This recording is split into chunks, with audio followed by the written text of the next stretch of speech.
And then backstage, this was probably my favorite storyline of the night, was Daniel Bryan goes backstage to try and find Drew Gulak. They had a recap of their Elimination Chamber match as well. And Bryan goes and finds Gulak, and Gulak's like, oh, not this guy. And Bryan goes, no, I've been looking to find you. And he says that, I didn't think I actually had any holes in my game, but when we had our match on Sunday, you had a counter for everything that I did. And there was another thing that we didn't even really mention, is that Gulak didn't tap out. He passed out in the yes lock. And he says, well, if you still want to teach, I'm very much ready to listen. Yeah. And Gulak the whole time was like, oh, Bryan's all right. That's cool. Yeah. He didn't say anything, but he just had a nice little smile on his face. He was like, well, I am great. Yeah. But before he can kind of cement that kind of face turn and align himself with Bryan, Sami and Cesaro and Nakamura come in. And they run down Gulak for being a nobody, and they were saying, oh, you didn't want to teach me before, and now I'm the Intercontinental Champion, I'm great, you're not, etc. Yeah. Bryan then gets into a verbal altercation with Cesaro. He goes to square up against Sami, and Cesaro stands in the way and just like, hey, you got a problem with him, you got a problem with me. Yeah. Bryan versus Cesaro for later on SmackDown, yes please. I'm well into this story. Yeah, shame it wasn't a very good match. But what? It was very, not a very good match. It just was very quick. We have different opinions.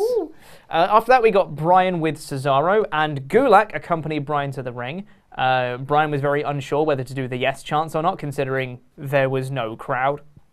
But Gulak convinced him to do the yes chants, and they both did it together. Yes, yes, yes, etc. It was fun. Then after that, we actually get the match, which was a good match, wasn't it? It was fine. It just could have been longer, particularly given that they clearly had time to kill. It was a good match. It's a technically very good match, because both of them are really bloody good wrestlers. Like I said, I would have loved to see more from them, because I know they have another level inside, another like 7 levels on top of this that they could do. But Cesaro looked really good in this match, and Bryan only just won with a roll-up, which I thought was a nice little. It's a nice little continuation of that story that they're telling of Bryan might not be as good as he thinks he is. Or he used to be. Or used to be, exactly. And now he needs Gulak to help him get better again. There was a few moments where Bryan was down in the ring and Gulak was like whispering advice to Bryan, like almost like live coaching him on how to get back into the match and stuff. And then, yeah, he only just about won with a roll-up, which I thought is a really great way to continue this story. And I'm really hoping that this leads to something like Drew Gulak beating Sami for the Intercontinental title or something like that. I'd really, really like that.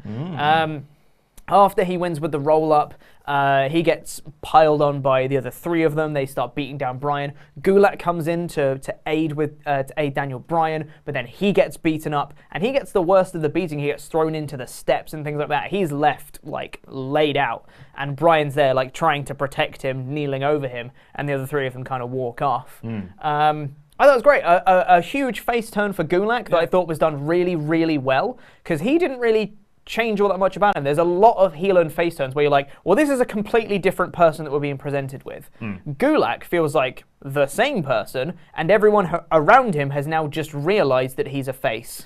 He's really been a face the whole time. And it was great. And you can't say, I think what was good here was that neither team really won. So they drew.